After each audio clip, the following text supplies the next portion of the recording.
Lakas talaga ng tama ng mga tulad.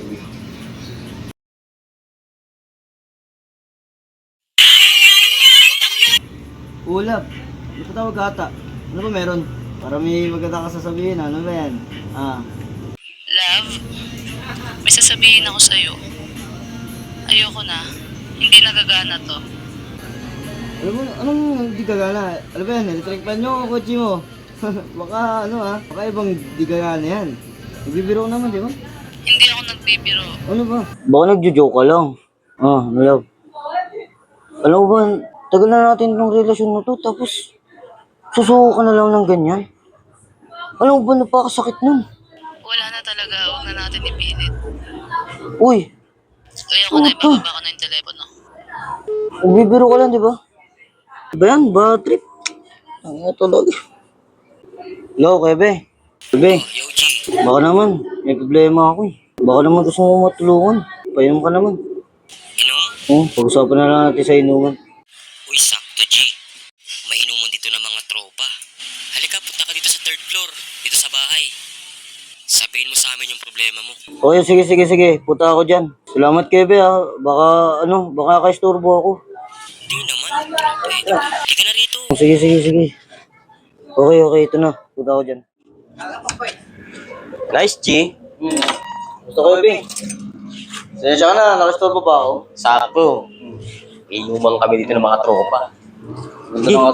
Ganda lang yung ano mo dito. Pwesto mo G, diretso ka na. Salamat. Uy, tol. Oh, Nangyari sa'yo. ito.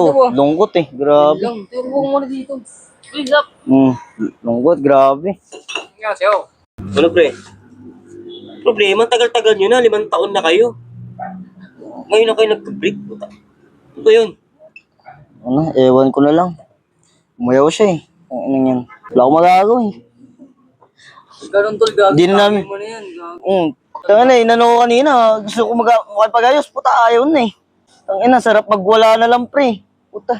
Sarap pagtatadyakan yung gamit eh. Ang gawin mo na lang dyan, kalimutan mo na yan, pre. Ang daming babae dyan, pre. Tsaka, mas maganda pa doon sa jowa mo, pre, di ba? Huwag ka na magmukmuk dyan. Inom na lang natin to. Dito kayo mga tropa, oh, para sa'yo. Alam mo kasi pre, para sa'yo, madali lang yun. Madali lang yun kasi tanga, sa 5 years na yun, makakalimutan ko ba kaagad? Iba kasi yun. Dahan-dahan lang yan. O yung kaibigan natin, magpapayo. Iba yun eh. Kaya na ba nangyari? Bakit naipag-iwalay sa'yo? Di ko nga alam eh. Puta na, akala ko tumawag lang na puta, sinabihan ko pa kanina na ganyan, na, sigo, baka na nagbibiro ka lang, tana mo ganyan, ano ba ano gusto mo? Na ano ko, puta, nag-chat lang sa akin na, ayaw niya na daw, ganyan. Ayaw na daw siya, susuko na daw siya. Ano bang dahilan bakit naipag-iwalay sa'yo? Hindi ko talaga alam yung dahilan. Kanina kasi, tumawag lang siya sa akin. Sabi niya, ayaw niya na daw. Umano lang. Sabi ko, baka nagbibiro lang. Kanina, yung pa, kala ko, napakasaya ko kasi kala ko may sasabi lang na maganda. Nung wala na, sabi niya, ayoko na, wala.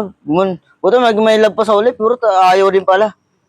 Sabi ko, baka nagbibiro ka lang. Kasi, Hindi naman makikipag-iwalay sa'yo sa babae kung wala naman dahilan. Baka naman sobra ka na o baka naman may ginagawa ka na hindi maganda. Kaya nakipag-iwalay sa'yo. Hindi naman makikipag-iwalay sa'yo ng biglaan. Baka may dahilan. di ko nga alam kung anong dahilan niya kasi di niya sinasabi. Biglaan lang eh. Siyempre, napakasakit sa akin. Siyempre, 5 years na kami. Tama yung pre. May hirap talaga kalimutan. Lalo na may pinagsamahan kayo. 5 years kayo. Maganda dyan. Tanungin mo siya. Hanggat maayos pa, ayusin mo. Kasi kung talagang mahal ka niyan, di makikipaghiwalay sa'yo yan ng basta-basta lang. May dahilan yan kung bakit ginawa niya. Ay, no? Tangina ka! Tangina mo ka! Visit ka! Gago ka! Tangina mo! Sa loob ng Hindi makikipaghiwalay sa'yo yan ng basta-basta lang. May dahilan yan kung bakit ginawa niya. Sa palagay ko nga, hindi na kasi makipag-ayos yun. Di mo Wala pa eh, ayusin yun mo yun naman eh. Pinayuhan ka na eh. Huwag mo pakinggan tayo ko. Cut! Tapos, ay, ina mo, hindi mo pinakinggan tayo. Magandang ng marupok. Walang katapusan yun. Gago.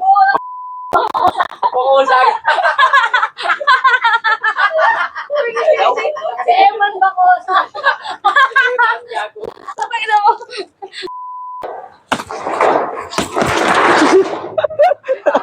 Nanggigil na. Nanggigil na, no? Tangina ka. Tangina mo ka. Visit ka. Gago ka. Tangina mo.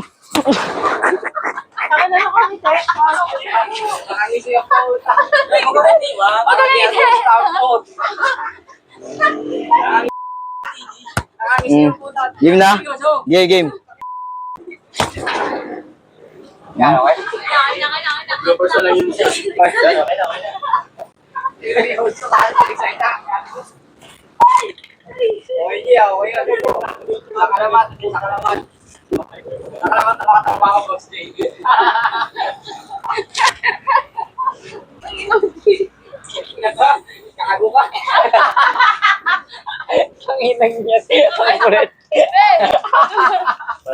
Panoorin natin.